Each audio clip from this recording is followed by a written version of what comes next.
नमस्कार दोस्तों, स्वागत है आपका अपने चैनल कीज टू सक्सेस में। जैसा कि आप लोग थंबनेल देख रहे हैं, एमपीपीएससी मेंस के लिए करंट अफेयर कैसे पढ़ना है, कहाँ से पढ़ना है, किस तरीके से लिखेंगे और सिलेबस जो इतना बड़ा दिया गया है तो उसकी डिकोडिंग की गई है प्रॉपर तरीके से कि पर्टिकुलर पेपर में जो पार्ट ए पार्ट बी है उसमें कौन कौन से टॉपिक है, टॉपिक की हेडिंग लिखी हुई है। तो आप जब पेपर पढ़ेंगे, न्यूज़पेपर पढ़े या फिर प्रतियोगिता दर्पण पढ़ेंगे या रोजगार निर्माण पढ़ेंगे, तो उसमें आपको पढ़ते समय तुरंत समझ में आ जाना चाहिए कि यार ये जो टॉपिक है ये इस पेपर के इस पार्ट के इस टॉपिक से संबंधित है। ठीक है, तो फिर आप जब नोट्स बनाएंगे मेंस के करंट अफेयर के लिए तो वो उस टॉपिक को हेडिंग डाल करके लिखेंगे ताकि लास्ट टाइम में आप रिवाइज कर पाए, या फिर जब आप आंसर राइटिंग कर रहे हैं, नोट्स बना रहे हैं, अगर किसी करंट अपडेट की आवश्यकता है उसमें तो आप उसको तुरंत वहाँ पे लिख पाए। जितना ज़्यादा आप लोग अपडेटेड रहेंगे और उत्तर में एक एग्जाम्पल देंगे जो भी करंट सिचुएशन चल रही है उसके हिसाब से, या फिर कोई प्रयास किए गए, कोई योजना है, कोई रिपोर्ट है, इंडेक्स है, तो उस हिसाब से क्या होता है कि जो एग्जामिनर होता है उसके ऊपर अच्छा इम्पैक्ट जाता है, वो अट्रैक्ट होता है आपके आंसर को देख करके और अच्छे मार्क्स देने की पूरी तरीके से कोशिश करता है। साधारण उत्तर, एवरेज उत्तर और उत्कृष्ट उत्तर में इतना ही डिफरेंस होता है। आपकी आंसर राइटिंग कैसी है, आपका फॉर्मेट कैसा है, आप फॉर्मेट में लिख पाए कि नहीं, आपने प्रॉपर हेडिंग के साथ लिख पाए कि नहीं, आप क्वेश्चन को समझ पाए कि नहीं कि क्वेश्चन की डिमांड क्या है।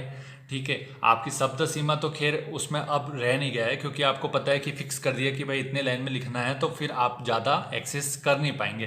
तो समय की बात की जा रही, कुछ लोग समय को लेकर के सोचते हैं, तो समय सफिशिएंट है, कोई बड़ी बात नहीं है, आराम से काम हो जाएगा क्योंकि आपको फिक्स कर दिया गया है। 3 मार्कर को आपको पता है कि भाई 3 मार्कर जो है मुझे 2 लाइन में लिखना है। ठीक है, 5 मार्कर की बात करेंगे तो 10 से 11 लाइन में लिखना है, बाकी जो अपना 11 मार्कर है वो 2 पेज में लिखना है, तो सफिशिएंट टाइम मिलता है, आप आराम से लिख पाएंगे। लेकिन आपके दिमाग में कंटेंट होना चाहिए, फॉर्मेट होना चाहिए और करंट अपडेट होनी चाहिए कि इस चीज़ के लिए सरकार ये प्रयास कर रही है और मैं अपनी तरफ से ये सुझाव देना चाहता हूँ या चाहती हूँ।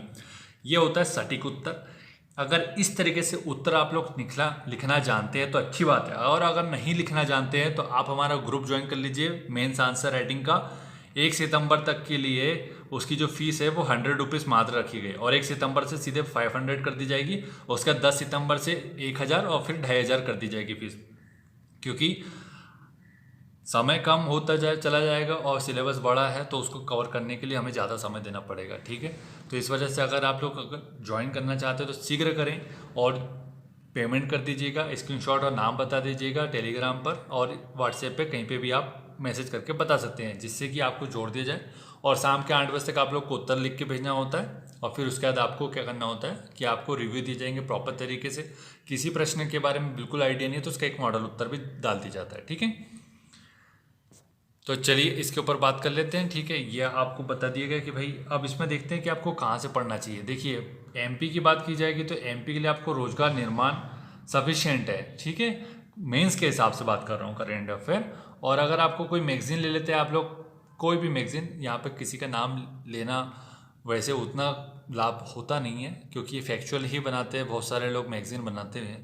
तो आपको रोजगार निर्माण को फॉलो करना चाहिए और अपने जो जनसंपर्क की वेबसाइट है उसको फॉलो करना चाहिए क्योंकि उसमें छोटे छोटे से क्लिप्स आती है, उसको आप पढ़ सकते हैं, डिटेल में देख सकते हैं। ठीक है, विज्ञापन जो आते हैं वो भी दे सकते हैं आप, है ना।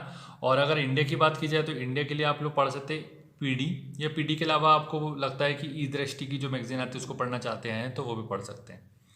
ठीक है, अब बात करते हैं कि भाई ये जो सिलेबस है इतना बड़ा, इसके टॉपिक कौन कौन से, उसको तो सर आपने डिकोड कर दिया, तो हमें बता दीजिए कि कैसे क्या करना होगा। ठीक है, तो इसके ऊपर बात करने से पहले ये बता देता हूँ कि एक अपन सीरीज चालू करने वाले हैं रोजगार निर्माण की, है ना।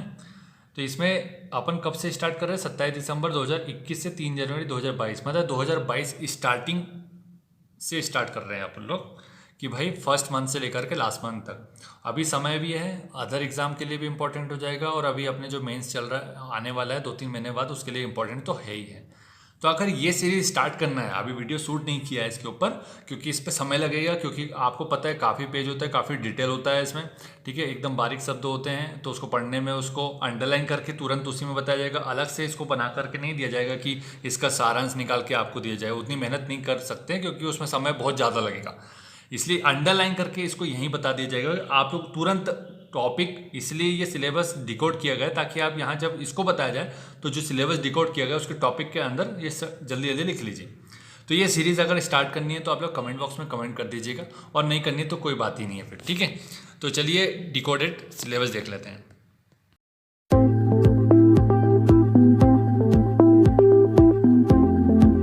ये अपना एमपीपीएससी मेंस को लेकर के है। तो आपको नरोन्हा प्रशासनिक अकादमी तक पहुंचना है तो उसके लिए काफ़ी कड़ी मेहनत करनी पड़ती है। इतना आसान नहीं होता है और इतना कठिन भी नहीं होता है। सतत प्रयास करेंगे, रेगुलर प्रयास करेंगे, हर दिन अगर प्रयास करेंगे तो निश्चित तौर पर आप सफलता के नज़दीक पाए जाएंगे, ठीक है।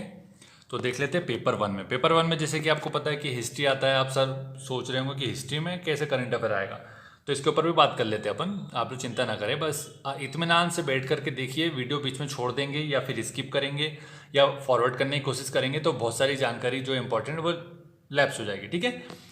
तो हिस्ट्री और आर्ट एंड कल्चर में जैसे कि आपको पता है कि यूनेस्को की हेरिटेज साइट में अगर कोई स्थान जुड़ जाए या सिंधु घाटी सभ्यता का कोई स्थान मिल जाए, वहाँ पे कोई प्रमाण मिल जाए तो वो इंपॉर्टेंट हो जाता है और उसको आप मैगजीन में कवर होते हुए देखेंगे। पीडी हो चाहे दृष्टि की मैगजीन, उसमें कवर मिल जाएगा आपको।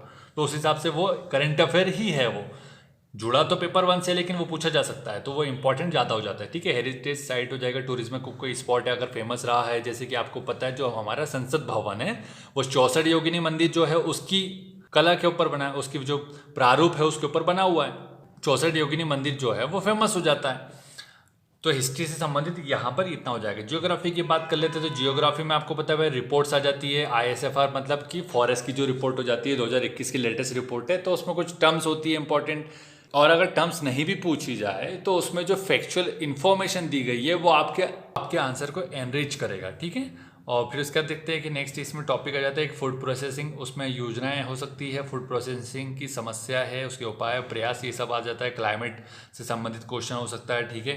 सॉइल कंजर्वेशन के उपाय अगर सरकार कर रही है, जैसे सॉइल की आपको पता है कि सदगुरु जी के द्वारा यात्राएं चल रही है, तो उसमें अगर कोई आपको वेबसाइट पर जाइएगा, विजिट कीजिएगा, अगर वहाँ पर कुछ ऐसी टेक्निक मिल जाएगी जैसे कि पुरानी अगर वैदिक सभ्यता के समय की कोई हो या आधुनिक हो तो उसको आप मेंशन कर सकते हैं। ज्योग्राफिक फिनोमेना जिसमें कि सुनामी आ जाता है ना, ज्वालामुखी क्रिया आ जाती है, जैसे कि ज्वालामुखी फट गया कहीं पैसिफिक ओशियन में और अगर वहाँ पे इम्पैक्ट हो गया कुछ हाई, तो उसको फिर वो वर्ल्ड वाइड लेवल पे न्यूज़ बन जाता है और फिर उसको आपको करंट अफेयर की बुक स्पीडी हो चाहे पीडी हो उसमें कवर होते हुए देखेंगे तो उसको आपको लिखना होगा, ठीक है, उसके बारे में जानकारी।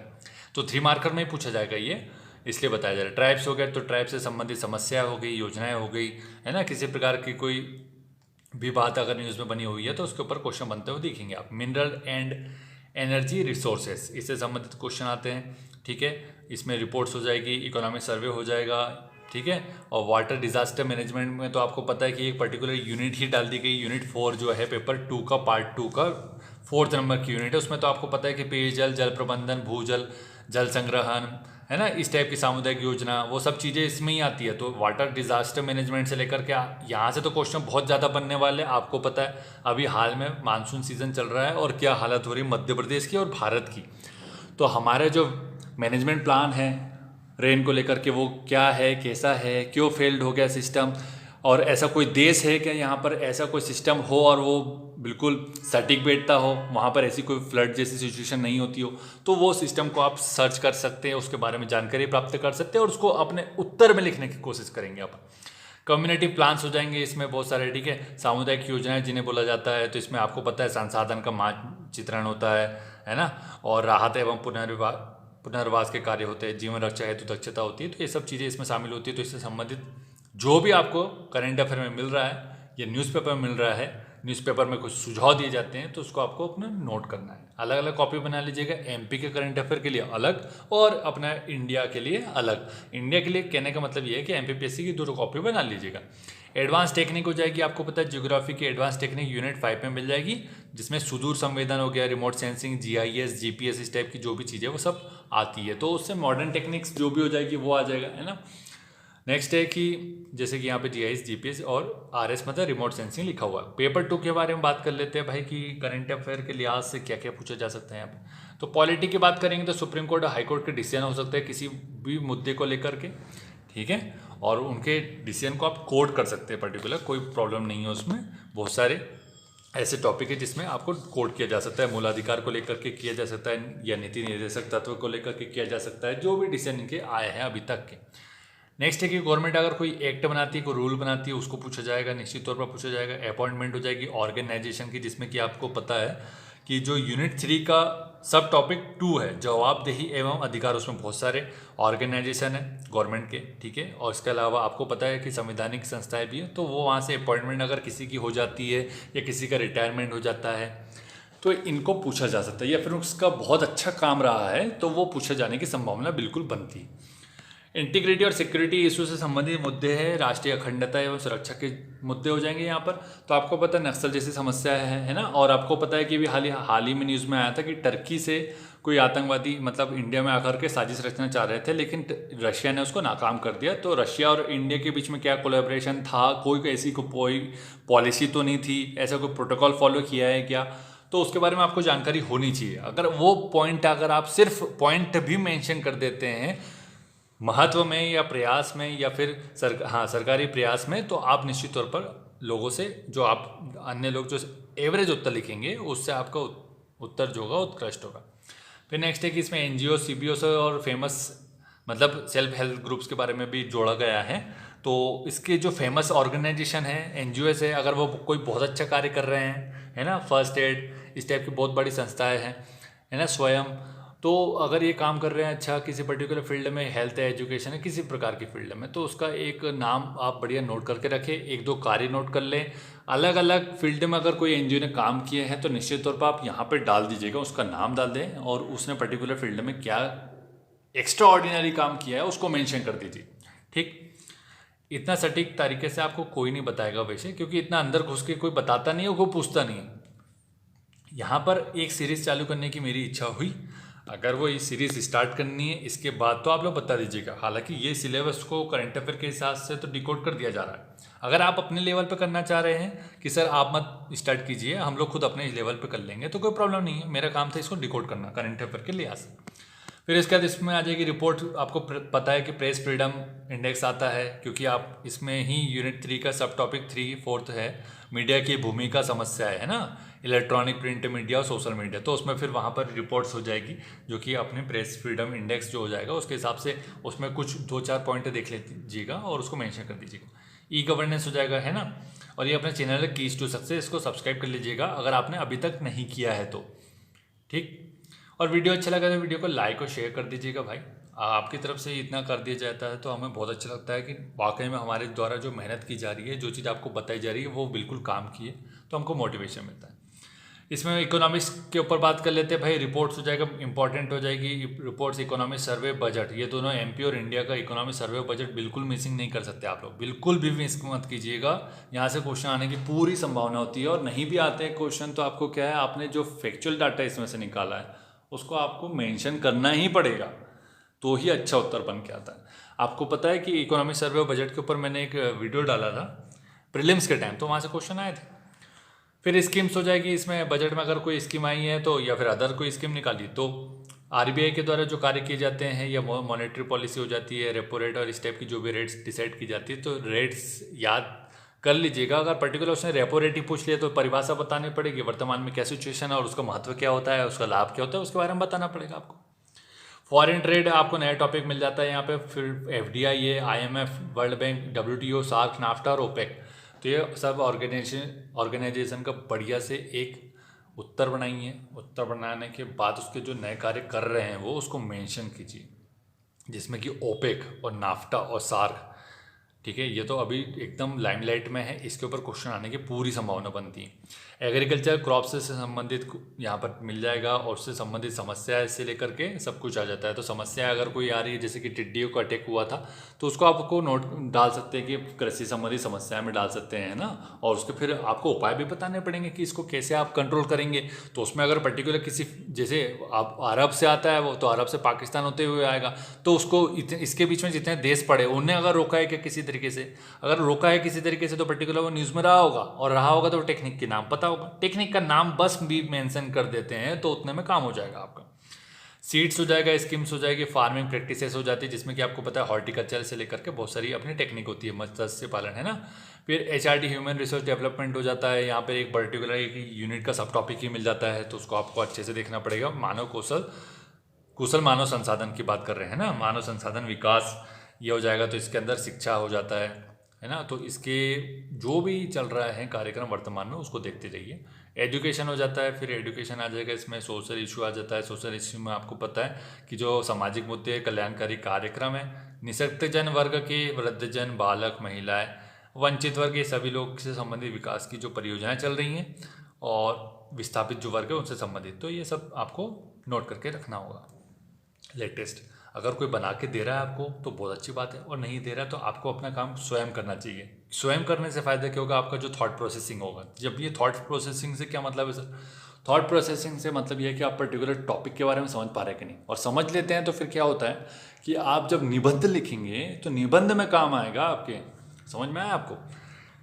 नेक्स्ट देखते हैं कि सोशोलॉजी का तो आपको पता है कि एक यूनिट दिख रही है वहाँ पर, तो सीधा सोशोलॉजी से संबंधित अगर कोई फैक्ट आ रहा है, कोई रिपोर्ट आ रही है, अभी हाल ही में है ना महिलाओं से घरेलू हिंसा के मामले बढ़ गए थे, आपको पता है लॉकडाउन के दौरान।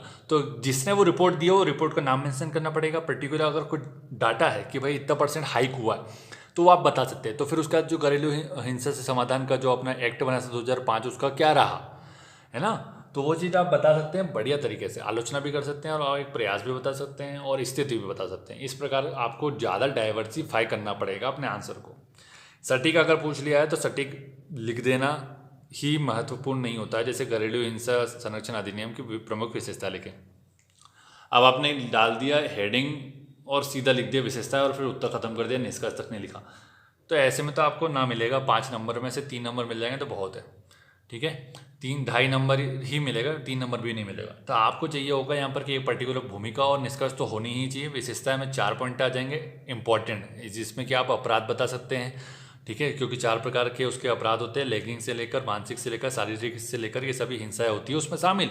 और उसमें सजा बता सकते हैं, प्रावधान क्या है, अगर जुर्माना है तो वो भी बता सकते हैं। पर्टिकुलर स्थिति क्या है, जो सेकंड टॉपिक होगा स्थिति होगा, फिर उद्देश्य होगा, फिर उसके बाद 4 विशेषताएं होगी, फिर निष्कर्ष। ये होता है पर्टिकुलर आंसर। तो इसमें से आपको 5 में से 4.5 नंबर तो नहीं मिलेगा, लेकिन 4 तो मिल ही जाएगा, क्योंकि आपको पता है फुल मार्क्स तो मिलता ही नहीं है कहीं भी, है ना। 10-12 का तो पेपर नहीं हो रहा है। फिर नेक्स्ट है कि कम्युनिटी डेवलपमेंट प्रोग्राम जो हो रहे हैं, सामुदायिक विकास कार्यक्रम, है ना, इसमें शिक्षा से लेकर के पंचायती राज और बहुत सारे टॉपिक आ जाते हैं। तो वो आप देखेंगे, सिलेबस आपने निकाल लिया होगा क्योंकि आप सिंसियर हैं, तभी आप मेंस तक पहुँचे हैं। और मेंस तक पहुँचे हैं उसके बाद आप लोग सोच रहे हैं कि भाई मैं फर्स्ट टाइम में ही निकालूंगा या निकालूंगी, तो आप बहुत ज़्यादा सिंसियर है। आपके पास अभी समय है, जब तक कुछ भी अपडेट नहीं आ रही, अभी तो डेट भी नहीं आई है, तो जब तक डेट नहीं आती तब तक आपको काफ़ी हद तक कुछ कंप्लीट कर लेना चाहिए होगा। और नोट्स तो बन गए होंगे मुझे लगता है, मैंने बहुत पहले वीडियो डाला था कि आप नोट्स बनाते ही रहिए और ख़त्म करते रहिए। फिर आप शॉर्ट नोट्स का ज़माना आ गया, शॉर्ट नोट्स बनाना पड़ेगा आपको। ठीक, फिर ये हो जाएगा हेल्थ और WHO से संबंधित जो भी जानकारी चल रही है, WHO को अलग से कवर करेंगे अपन, और फिर उसके बाद हेल्थ को अपन अच्छे से देखना है ना। जो भी चल रहा है वो सब आप फोकस में रखिए उसके। पेपर 3 के ऊपर बात कर लेते हैं भाई, कि पेपर 3 में देखिए साइंस एंड टेक आ जाता है, फिजिक्स केमिस्ट्री मैथ्स हो जाता है, बायोलॉजी हो जाता है। तो फिर जो फिजिक्स और केमिस्ट्री और बायोलॉजी है यहाँ से बहुत ज़्यादा डेवलपमेंट होता नहीं है। ठीक है, लेकिन जो नोबेल अवार्ड मिलता है इस क्षेत्र में मिलता है, और पर्टिकुलर इसी क्षेत्र में कुछ ना कुछ इन लोगों ने खोज की होती है। जैसे कुछ समय पहले पेट में एक नए अंग की खोज की गई थी, उसका नाम अगर किसी को पता होगा, 2019 के बारे में बात कर रहा हूँ नोबेल अवार्ड की, तो अगर पता है किसी को नाम तो बताइएगा। ठीक है, ऐसे नवीन अंग खोज कर ली जाती है, वो नवीन अंग का नाम डाल दिया जाएगा 3 मार्कर में, आप फिर देखते रह जाएंगे कि यार ये क्या पूछ लिया। ठीक है, तो जो 3 मार्कर मैंने अभी कई बार यूट्यूब पे डाले हैं, तो कई लोग बोल रहे सर ये क्या, किस प्रकार के क्वेश्चन है। तो ये किस प्रकार का क्वेश्चन है, या आप लोग बस देखते रह जाएंगे। जो लोग क्वेश्चन को देख कर समझ कर लिखने की कोशिश करेगा वो आगे बढ़ेगा, क्योंकि आपको 3 मार्कर का कोई ना तो पर्टिकुलर बुक मिलता है और ना ही आपको पता होता है कि भाई क्या बना लेगा क्या नहीं बना लेगा। इसलिए पॉसिबल जितने क्वेश्चन हो सकते हैं वो बनाइए। 3 मार्कर की ऐसी तैयारी होती है, जितने क्वेश्चन आप संभावित बना सकते हो बना लीजिए। इंपॉर्टेंट क्वेश्चन तो कोई भी दे देगा बना करके आपको, ठीक है, कोई भी कोचिंग वाला आपको दे देगा बना करके इंपॉर्टेंट क्वेश्चन, लेकिन ये मैटर नहीं करता कि आप इंपॉर्टेंट क्वेश्चन कर रहे हैं कि नहीं। 3 मार्कर की तो ये स्ट्रेटेजी कि आप कितने कर सकते हैं, आपकी कितनी कैपेसिटी, भाई कितने निकाले आपने, कितने पढ़े आपने 3 मार्कर, ये आपके ऊपर डिपेंड करता है। इंपॉर्टेंट तो ठीक है करना ही है, लेकिन उसके बाद आपने क्या किया है, 3 मार्कर वहाँ से कंप्लीट होता है। तो हमने दिया था महासिर मछली का दिया था, तो वो सोच रहे थे कई लोग कि महासिर मछली क्यों दे दिया। राजकीय मछली ये नहीं दिख रहा आपको, महासिर, ठीक है, नर्मदा नदी, चंबल नदी और 2-3 नदियों में पाई जाती है, फिर उसका प्रजनन केंद्र भी स्थित है। तो वो कितना इंपॉर्टेंस रखती है राज्य में के लिहाज से, वो इस हिसाब से दिया गया था। लेकिन कई लोगों को समझ नहीं आएगा क्योंकि वो समझदार है ही नहीं। ठीक, कंप्यूटर आईसीटी एक नया टॉपिक मिलता है यहाँ पे। तो फिर यहाँ पे अगर न्यू जनरेशन की कोई टेक्नोलॉजी 5G 6G है ना, इस टाइप की कोई भी टेक्निक है तो उसको आपको देखना पड़ेगा। और बहुत सारी चीज़ है कंप्यूटर में, अगर कोई लेटेस्ट डेवलपमेंट हो रहा है, कोई प्रोसेसर बन रहा है, जैसे सेमीकंडक्टर चिप्स हो जाएगा, तो वो वहाँ पर ताइवान में बनता है। ताइवान के साथ आपको पता है इशू चल रहा है। और ये सेमीकंडक्टर चिप्स जो है कार में भी लगती है, मतलब बहुत सारी जगह लगती है, तो इस वजह से कार का प्रोडक्शन उतना हो नहीं पा रहा है ना। तो ये सब चीज़ें आपको समझदारी कब आएगी, जब आप अच्छे से नोटिस करते हुए पढ़ेंगे। हेल्थ स्कीम्स हो जाएगा, हेल्थ का टॉपिक इसमें भी मिल जाता है पेपर 3 में। तो आपको 2 जगह मिल रहा है हेल्थ। स्पेस टेक्नोलॉजी इसरो से लेकर के बहुत सारी इसमें संस्थाएं शामिल की गई है और सभी के बारे में देखना पड़ेगा। खासकर इनके अगर कोई मतलब अपॉइंटमेंट हो रही है तो वो देखना पड़ेगा। ये लोग बहुत अच्छा काम कर रहे हैं किसी क्षेत्र में, तो वो भी देखना पड़ेगा अपने को। बायोटेक्नोलॉजी भी है इसमें, AI है, रोबोटिक्स है, ट्रिप्स एंड ट्रिम्स है। तो इससे संबंधित जो भी करंट अफेयर है वो सब देखिएगा। ये सब टॉपिक इसलिए बताए जा रहे हैं क्योंकि आपको सीधा दिखना चाहिए। अगर AI से संबंधित कोई, जैसे रोबोटिक्स हो गया है ना, रोबोकॉप बनाया था एक ने, तो रोबोकॉप क्या है इसके बारे में सीधा पूछेगा। तो रोबोकॉप कहाँ से, आपको सीधा दिखना चाहिए भाई पेपर 3 का है, ठीक है। और अगर इसको किसी मैगजीन ने कवर किया तो आपको सीधा लिखना पड़ेगा पेपर 3 साइंस एंड टेक और रोबोकॉप करके लिख दीजिए। तो इससे फ़ायदा क्या होगा कि आपको पता रहेगा कि ये किस पेपर का टॉपिक है। तो फिर आप जब लास्ट टाइम रिवाइज करने जाएंगे तो आपको ये ढूंढना नहीं पड़ेगा कि यार ये टॉपिक किसका, मैं किस में लिखूंगी, किस में लिखूंगा, ये वाली बात नहीं हो पाएगी, है ना। तो इस हिसाब से बता रहा हूँ मैं आपको। अवार्ड्स हो जाएगा इसी क्षेत्र में, मतलब अवार्ड को भी शामिल किया गया विज्ञान के क्षेत्र में, आपको पता है। एनर्जी हो जाएगा, एनर्जी एक तो इस सब टॉपिक की ये मतलब यूनिट ही डाल दी, यूनिट 8, यूनिट 10 इन्वायरमेंट की हो जाएगी, यूनिट 10 फिजियोग्राफी की हो जाएगी। तो यहाँ से संबंधित क्वेश्चन बनते हैं। तो ये टॉपिक है, टॉपिक के हिसाब से आप लिखते रहें। तो ये अपन ने पूरा कंप्लीट कर लिया है ना। और इसके बाद अपन पेपर 4 देख लेते हैं। पेपर 4 में क्या पूछा जा सकता है। लाइक एंड शेयर कर दीजिएगा वीडियो को, सब्सक्राइब कर लीजिएगा चैनल को। एथिक्स के बारे में बात करेंगे तो भाई ट्रांसपेरेंसी इंटरनेशनल के द्वारा CPI मतलब करप्शन परसेप्शन इंडेक्स, तो भ्रष्टाचार तो उसमें एक आपको सीधा टॉपिक ही मिल जाता है, तो वहाँ पर आप उसको मेंशन करेंगे, उसको देखेंगे, ठीक है। और डेनमार्क और न्यूजीलैंड हमेशा, जैसे डेनमार्क जो अपना है कि काफ़ी समय से 9 साल से लगातार 9 बार वो लगातार फर्स्ट पोजीशन पे रह चुका है, सेकंड पे न्यूजीलैंड रहता है। तो वहाँ की कोई एक पर्टिकुलर चीज़ देख सकते हैं कि यार क्यों रहता है ऐसा, कैसे देख सकते हैं। तो कैसी स्टडी देखेंगे तो वो कैसी स्टडी में भी अगर भ्रष्टाचार से संबंधित कोई बात आती है तो उसको आप वहाँ मेंशन करेंगे तो निश्चित तौर पर बहुत बढ़िया आंसर बनता है।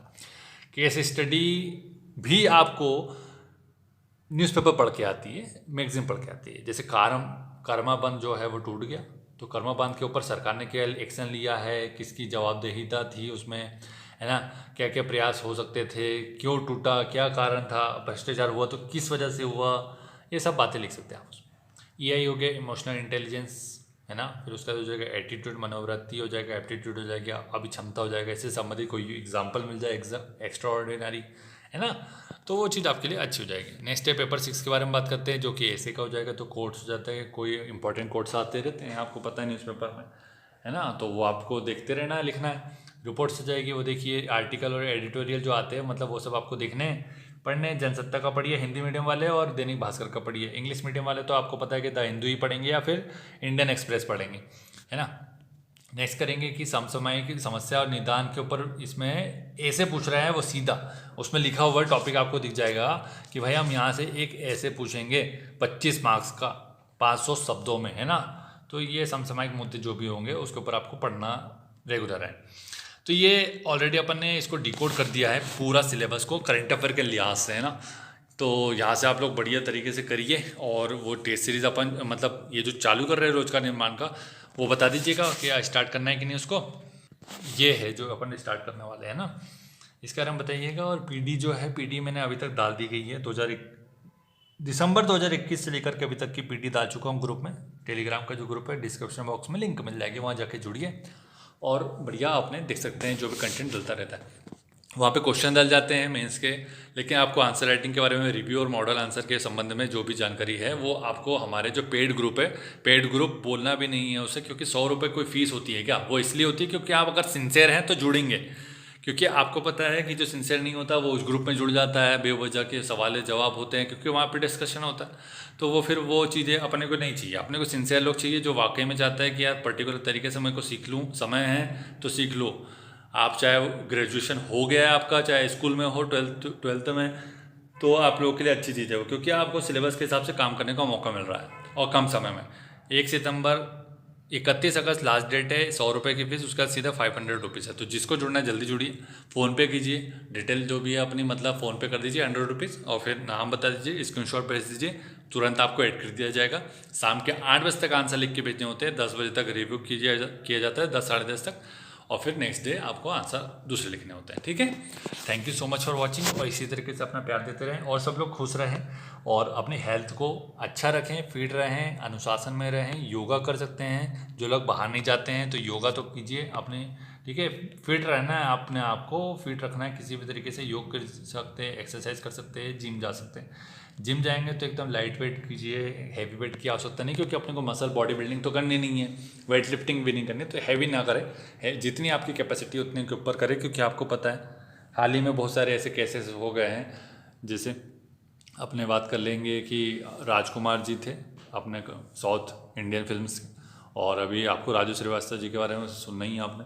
तो ऐसे अपने हार्ट को थोड़ा ध्यान में रखें और इस प्रकार की कोई चीज़ ना करें जिससे कि आपको हार्ट को डैमेज होता है, क्योंकि इंटरनल ऑर्गन है और फिर इसके बारे में आपको ज़्यादा जानकारी होगी नहीं।